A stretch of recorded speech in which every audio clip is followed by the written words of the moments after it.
தாவேக்கா தரப்புல வந்து உயர்நீதிமன்றத்துல ஒரு முறையீடு வைக்கிறாங்க. என்னன்னு கேளுங்களேன். அவங்களோட முறையீடு எல்லாமே வந்து ஒரு வித்தியாசமா விசித்திரமா ஒரு என்ன சொல்றது ஒரு வித்தியாசமா தான் இருக்கும். ஓகேங்களா? இப்போ என்ன சொல்லியிருக்காங்க அப்படின்னா, இவங்க 7 மணி நேரம் லேட்டா வந்திருக்காங்கல்ல, அதெல்லாம் தவறே கிடையாது. இவங்களை பொறுத்த வரைக்கும் ஒரு குறிப்பிட்ட நேரத்துல ஒரு தலைவன் அப்படின்னா ஒரு தலைவன்னா ஒரு குறிப்பிட்ட நேரத்துல வருவாங்க. முன்ன பின்ன லேட் ஆகலாம். பட் 7 மணி நேரம் லேட் ஆனது வரலாற்றுல இதுதான் ஃபர்ஸ்ட். ஓகேங்களா? அதெல்லாம் தவறு கிடையாது. பல அனுபவம், பல கட்சி கூட்டங்களையும் பொது கூட்டங்களையும் அரசு நிகழ்வுகளையும் பல கூட்டங்களை பார்த்து அனுபவம் மிக்க காவல்துறை அதிகாரிகள் வந்து சொல்றாங்க, ரொம்ப கூட்டம் வந்து ரொம்ப கட்டுக்கடங்காம இருக்கு, இப்ப உள்ள போக வேணாம் சொல்றாங்க. அதெல்லாம் இவரோட சொற்பொழிவு கேட்டா அப்படியே எல்லாரும் அப்படியே இவரோட பேச்சுல மயங்கி விழுந்துருவாங்க. அந்த அளவுக்கு இவர் வந்து புராண கதைகள் வரலாறு எல்லாம் எடுத்து பேசுவார். ஓகேங்களா?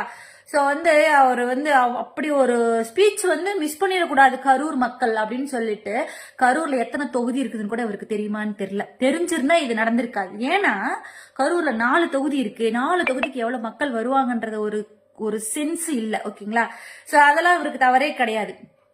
இப்போ வந்து காவல்துறை சொல்றாங்க, அவங்க சொல்லியும் கேட்கக்கூடாது, கேட்டுறக்கூடாது. காவல்துறை வந்து நம்மளுக்கு எதிராகவே செயல்படுதுன்ற ஒரு பிம்பத்தை அப்படியே அவர் மண்டையில துணிச்சிட்டாங்க. அவரு வந்து அவரோட ரசிகர்களுக்கு துணிச்சு வச்சிருக்காரு. காவல்துறை வந்து நம்மளுக்கு வந்து எதிராக தான் இருக்கு அப்படின்னு சொல்லிட்டு ஒரு பிம்பத்தை ஏற்படுத்தி வச்சிருக்காரு. அதோட விளைவுகளும் இது இருக்கு. சரிங்களா? இப்போ காவல்துறை சொல்றாங்க, அவங்க கேட்கல, அங்கதான் போய் பேசுறாரு. அந்த நிக்க கூட இடம் இல்லாத இடத்துல வந்து பஸ் வர்றதுக்காக மக்கள் வந்து விலகுறாங்க, அங்கங்க விழுகுறாங்க, மயக்கம் போடுறாங்க. இவர் போய் நிக்கும் போதே வந்து எல்லாம் நிறைய பேர் மயக்கடிச்சு விழுக ஆரம்பிச்சுட்டாங்க. அந்த ஒரு ஃப்ரீக்வன்சி டைம் தான், அப்படியே அந்த ஸ்பார்க்கு தான் உயிர் போற டைம் எல்லாம் வந்து மூச்சுடும்லாம். எவ்வளவு நேரம் மூச்சுட முடியும் ஒரு மனுஷனால இருக்கும்? அடுத்தடுத்து மேல மேல விழுறாங்க. எவ்வளவு நேரம் அந்த உடம்பு தாக்கு பிடிக்கும்? அந்த இதயம் வந்து எவ்வளவு நேரம் மூச்சு விடாம எவ்வளவு நேரம் இருக்க முடியும்? ஓகே, இவர் வந்து பேச ஆரம்பிக்க முன்னாடியே போய் நின்னோனையும் போய் அப்படி க்ரௌடுக்குள்ள நின்னதே தப்பு. நின்னாச்சு, லைட் ஆஃப் பண்ணி ஆன் பண்ணி அப்படியே வந்து என்னத்த சொல்றதுன்னு தெரியல விளாண்டு இருக்காரு. ஸோ அதெல்லாம் தவறு கிடையாது. ஓகேங்களா? இது வந்து புதுசு இல்ல. அதாவது அரசியல் தலைவர்கள்லாம் இதெல்லாம் செஞ்சிருக்க மாட்டாங்க. இது வந்து சினிமா ஷூட்டிங். இவர் வந்து போயிட்டு ஷூட்டிங்ல போய் மக்கள் வந்து நம்மளை பார்க்க வந்திருக்காங்கன்னு சொல்லிட்டு ஒரு ஒரு ஒரு மெதப்புல இருப்பாங்களே, அந்த மாதிரியான ஒரு விஷயம் நடந்துச்சு. ஓகே, இப்ப அது நடந்துச்சு. மேல ஏறி பேசிட்டாரு, சொற்பொழிவு ஆற்றிட்டாரு, எல்லாம் மயக்கடிச்சு விழுந்துட்டாங்க. வந்துட்டு ஒரு கிளம்பி ஓடிட்டார். ஓகேங்களா? அதாவது வந்தாங்க, பாட்டு பண்ணாங்க, பேசினாங்க, டான்ஸ் ஆடினாங்க, முடிஞ்சு அவர் ஓடிட்டார். இதெல்லாம் இவங்களை பொறுத்த வரைக்கும் தவறே இல்லை. ஓகேவா? இப்ப என்ன தவறுன்னு மேல்முறையீடு கொடுத்திருக்காங்கன்னா, கேட்டீங்கன்னா உங்களுக்கே வந்து எப்படி இருக்கு தெரியுமா? தாவேக்கா முறையீடு கேளுங்க.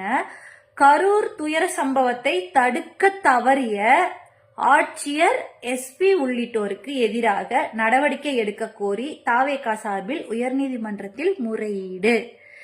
இத பாருங்க. இது என்னன்னா, இவங்க பண்ணதெல்லாம் எதுவுமே தப்பு இல்லப்பா. டிஎம்கேவோட சதின்னு கிளப்பி விட்டு பார்த்தாங்க. அண்ணன் வந்தாரு, அவசர வேலையெல்லாம் அவங்க முடிச்சுட்டு ஹாஸ்பிட்டல்ல முடிச்சுட்டு மக்களை செட்டில் பண்ணிவிட்டு அப்படியே வந்து ஒரு பிரஸ் மீட்டை போட்டு உட்கார்ந்து புட்டு புட்டு புட்டு புட்டு வைக்கிற அந்த 2 நாள் 3 நாள்ல என்னென்னலாம் குற்றச்சாட்டு வந்துச்சோ எல்லாத்துக்கும் பதில் அடிச்சு விலசுல எல்லாம் தெரிச்சு ஓடுற அளவுக்கு தான் அவரோட பதில் இருக்கு. புள்ளி விவரத்துல நம்ம கில்லிங்கிறது நம்மளுக்கு தெரியும், அரசியல் கட்சியா இருக்க ஆளுங்களுக்கெல்லாம் தெரியும். ஆனா இவங்கதான் அரசியலே கிடையாது, அதனால இவங்களுக்கு தெரியல நம்ம அண்ணனை பத்தின செல்வாக்கு என்னன்றது அவங்களுக்கு தெரியல. பிரஸ் மீட்லயே சொன்ன ஒரு குற்றச்சாட்டுக்கும் ப்ரூவ் பண்ணார். முடிஞ்சு போச்சா? இப்ப என்னன்னு அடுத்த கோர்ட்ல அப்படியே அண்டர் பெல்ட்டி அடிச்சுட்டாங்க. என்னன்னா, டிஎம்கே பத்தி இவங்களும் பேசவே இல்லை. ஓகேவா? முடிஞ்சு போச்சு. ஏதாவது மக்களை கிளப்பி விட்டது சிஎம் சார் அப்படின்னதெல்லாம் வந்து கோர்ட்டுக்கு போறதுக்கு முன்னாடி, கோர்ட்ல போனோடனே அப்படியே அண்டர் பெல்ட்டி. என்னன்னா வந்து இது வந்து கோர்ட்ல சொல்லிட்டாங்க, இது வந்து மேன்மேட் டிசாஸ்டர், முடிஞ்சிச்சு. ஸோ அதுக்கு வந்து இதுக்கு நாங்க காரணமே இல்லை, கொடுத்த இடத்துல பேசுனது தவிர நாங்க வேற என்ன தப்பு பண்ணோம், இதுக்கு வந்து நாங்க காரணமே இல்லை. புஷி ஆனந்த் அவர் வந்து எனக்கு இதுக்கும் சம்மந்தமே இல்லை, கரூர் மாவட்ட செயலாளர் தான் இதுக்கு பொறுப்பு சொல்லிட்டாங்க, முடிச்சு விட்டாங்க. அதாவது ஒரு பிரச்சனை நடந்துருச்சு, யாருமே வந்து உயிர் போறதை யாருமே வந்து அக்செப்ட் பண்ணிக்க மாட்டாங்க, அதை யாருமே எக்ஸ்பெக்ட் பண்ணவும் மாட்டாங்க. ஆனா திட்டமிடல் தப்பு, பேசிக்கா திட்டமிடல் தப்பு, ஒரு ஈகோ கிராஷ்னால வந்த ஒரு பிரச்சனை. ஓகே, பெரிய பிரச்சனை தான், பிரச்சனை ஆயிடுச்சு. அதை ஹேண்டில் பண்ணணுமா இல்லையா, அதெல்லாம் விட்டாச்சு. ஆட்சியர்கிட்ட வந்துட்டாங்க. பாவம் அவரும் வந்து ஹாஸ்பிட்டல்ல அன்னைக்கு விடிய விடிய கடந்துட்டு கொடுமையிலே கொடுமை. இதுல என்னன்னா சம்பந்தமே இல்லை, செந்தில் பாலாஜி அண்ணாக்கு இதுல சம்பந்தமே இல்லை.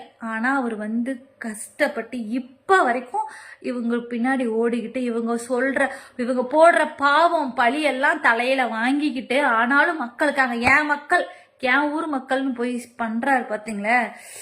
இதெல்லாம் என்ன சொல்றதுன்னே தெரியல. எங்கேயோ போய் உட்கார்ந்துக்கிட்டு போன்ல அப்படியே ட்விட் பண்ணிட்டு வீடியோ பதிவிட்டுட்டு, என்ன மனுஷன், எதுக்காக அவர் பின்னாடி தலைவன் சொல்லிட்டு போறீங்கன்னு எனக்கு தெரியவே இல்லை. தாவேக்கா நண்பர்களே, உங்களுக்கெல்லாம் என்ன ஒரு தலைமை பண்பு அவருக்கு இருக்குன்னு நீங்க அவர் பின்னாடி தலைவன் திரியுறீங்கன்னு தெரியவே இல்லை. ரெண்டாவது, செந்தில் பாலாஜி அண்ணனை பத்தின பேச்செல்லாம் விட்டாங்க. ஓகேவா, இப்ப வந்து சரி நான் கேக்குறேன், தலைமறைவா ஏன் இருக்காங்க? ஒரே ஒரு கேள்வி. சரி, உங்க விஜய் வந்து வீட்டுக்குள்ள இருக்காரு, வெளில வரல, ஒரு ஃபுல் ஃபோர்ஸ் பட்டையோட இருக்காரு. புஷி அண்ணல் காணாம போயிட்டாங்க, ஏன் வரல? தலைமறைவு ஏன்? அப்போ குத்தமுள்ள நெஞ்சுதானே குறுகு இருக்குது. மடியில கனம் இல்ல, வழியில பயம் இல்ல. எங்க செந்தில் பாலாஜனா நைட்டு வரைக்கும் விடிய இப்ப வரைக்கும் அவங்களுக்காக சேவை பண்ணிட்டு இருக்காரு. இப்ப வரைக்கும் எல்லாரும் வராங்க, சம்பந்தம் இல்லாதவங்களாம் வந்து பார்த்து அந்த துக்கத்துல அனுசரிச்சு ஒரு என்ன சொல்றது, ஒரு ஆறுதல் சொல்லிட்டு போறாங்க. இதெல்லாம் ஏன் உங்க ஆளுங்க ஏன் பண்ணல இப்போ வரைக்கும்? இனிமேல பண்ணா அது பிரயோஜனமா இருக்குமா சொல்லுங்க? அந்த பிரச்சனை நடக்கும்போது இருந்திருக்க கூடாதா? 30 பேர் செத்துட்டாங்க சார்னு சொல்லும்போது கூட ஓடுறாரு உங்க தலைவன். ஏன் ஓட்டினாரு? ஸ்கிரிப்ட்ல இல்லையா? எல்லாம் அந்த மாதிரி உளுந்துருவாங்க, நீங்க வந்து பேசுங்க, டைலாக் இல்லைன்னா ஒரு வார்த்தை, எப்பா இது நடந்துருச்சு நான் பாக்குறேன், என்னால பேச முடியல, ஒரு வார்த்தை பிரஸ்ட்ட திரும்பி, இப்போ நான் சார் இதை வந்து என்னால பேச முடியாத நிலைமையில இருக்கேன் அப்படின்னு சொல்லிட்டு அந்த ஒரு சென்டிமெண்டா ஒரு நடிச்சுட்டாவது போயிருக்கலாமேயா. காது கேட்காத மாதிரி அப்படியே ஓடி, என்ன தலைமைன்னு நீங்க எல்லாம் நினைச்சிட்டு இருக்கீங்கன்னு எனக்கு புரியவே இல்லை. சீரியஸா சொல்றேன். இதெல்லாம் நான் ஏன் கேட்கிறேன், இதெல்லாம் நான் ஏன் பேசுறேன்னா, ஒரு மனுஷன், செந்தில் பாலாஜின்னு ஒரு மனுஷன் வந்து உசுரை கொடுத்து, கரூர் மக்கள் தான் என் மக்கள், என் சொந்த பந்தம் எல்லாமே அவர் தான் சொல்லிட்டு அவர் கிடைக்கிறாரு. அவரை புடிச்சு வச்சு செஞ்சீங்க பாருங்களேன். ஏன்னா ஆசிட் அடிச்சாங்களா, ஸ்ப்ரே அடிச்சாங்களா, கத்தி வச்சு கீறினாங்களா, என்ன கேட்கறதுக்கு யாரும் இல்லைன்னு நினைச்சீங்களா? நாங்களாம் இருக்கோம், கேட்போம். ப்ரூஃப் எதுவுமே இல்லை, எல்லாம் லைவ் ஓடிட்டு இருக்கு. அடிச்சுட்டா பாருங்க. ஒரு கேள்விக்கு எவன்ட்டையும் பதில் இல்லப்பா. எதை வச்சு நீங்களாம் வந்து அவன் தலைவன் சொல்லிட்டு இருக்கீங்க மிஸ்டர் விஜய? நாங்க தான் ஆரம்பத்துல இருந்தே சொல்லிட்டு இருந்தோம், பிஜேபி எடுத்து தூக்கி போட்ட விஷ உருண்டை, தமிழ்நாட்டுக்கு வந்திருக்கிற பேர் ஆபத்து. இது வந்து கொடுமையிலே கொடுமை, கொடிய விஷம். மிஸ்டர் விஜய் தாவேகான்ற ஒரு கட்சி. நண்பர்களே புரிஞ்சுக்கோங்க. இந்த சுனாமி என்ன கொரோனா வந்துச்சுல, கொரோனா எங்கேயோ இருக்கு, அந்த ஊர்ல தானே இருக்கு, அந்த நாட்டுல தானே இருக்கு, அப்படியே அடுத்து வந்துச்சு. பக்கத்து வீடு வரைக்கும் வந்துச்சு, நம்ம வீடுங்கள்லயும் வந்துச்சு. எல்லாரும் டெஸ்ட் எடுத்தோம். ஸோ ஒரு பிரச்சனை நடக்குதுன்னா அது அந்த ஊர்ல தானே, கரூர்ல தானே, நம்ம ஊர்ல இல்ல. அப்ப வந்து திரும்ப தமிழ்நாடு ஃபுல்லா அவங்க வந்து பரப்புரை வரட்டும் அப்படின்னு நினைச்சு நீங்க பண்ணீங்கன்னா பேராபத்து. வெளியே இல்லை, தமிழ்நாடு முழுக்க உள்ள என்ட்ராயாச்சு. பிஜேபி நல்ல ஒரு ஆளை தான் செலக்ட் பண்ணியிருக்கு, பார்த்து சூதானமா இருந்துக்கோங்க, அவ்வளவுதான் சொல்ல முடியும். இன்னைக்கு கரூர்னா நாளைக்கு எந்த ஊருன்னு தெரியாது, பார்த்துக்கோங்க. எல்லா ஊர்லயும் தொண்டர்கள், ரசிகர்கள் வானரப்படைகளா தான் இருக்காங்க. அதாவது கத்தி எடுத்தவனுக்கு கத்தியால தான் சாவுன்னு சொல்லுவாங்க. அரசுக்கு எதிராக மக்களை திருப்பி விடணும்னு நினைச்சு உள்ள வந்தவனுக்கு அதேதான், அதாலதான் வீழ்ச்சி, வேற ஒண்ணுமே கிடையாது. எண்ணம் போல் வாழ்க்கை. மக்கள் அரசாங்கத்துக்கு எதிரா, நம்மளோட டிஎம்கே ஆட்சியை கலைக்கணும்ன்றதுக்கு எதிரா இவங்க பண்ண சதி செயல் அவங்களுக்கு எதிராவே இப்ப வந்திருக்கு. இனிமேலும் ஸ்டாண்ட் வித் விஜய் அப்படின்னு சொல்லிட்டு எல்லாம் சப்போர்ட் பண்ணிட்டு இருந்தீங்கன்னா கண்டிப்பா கரூருக்கு வந்த நிகழ்வு அதே தான் எல்லா பக்கமும் தொடரும். பார்த்துக்கோங்க, கொஞ்சம் எல்லாரும் பத்திரமா இருந்துக்கோங்க. தாவேக்கான்ற ஒரு கட்சி என்னன்னு பார்த்து முடிவு பண்ணுங்க. தாவேக்கா நண்பர்களை பார்த்துக்கோங்க. இது வந்து நல்லதுல போய் முடியற மாதிரி இப்பவும் சொல்றேன், தோணல. ஓகே, இன்னும் இது ஏன் சொல்றேன்னா, வீட்டுல இருந்துட்டு நிறைய லேடிஸ் வந்து வீடியோ போட்டுட்டு இருக்காங்க. இன்னும் சிங்கம் போல நீங்க வெளில வாங்க, இனிமேல்தான் வரணும், முதலைகள் கூட்டத்துல இருந்து வெளியில வரணும். என்ன முதலைகள் கூட்டத்துல இருந்து வெளில வரணும்? நீங்களாம் யாருன்னா எதிரியா?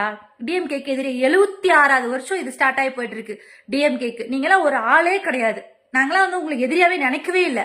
டிஎம்கே பொறுத்த வரைக்கும் நீங்க தான் டிவிகேக்கும் டிஎம்கேக்கு தான் போட்டியே, டிவிகேக்கும் டிஎம்கேக்கு தான் போட்டியேன்னு நீங்க தான் சொல்லிட்டு திரியுறீங்க.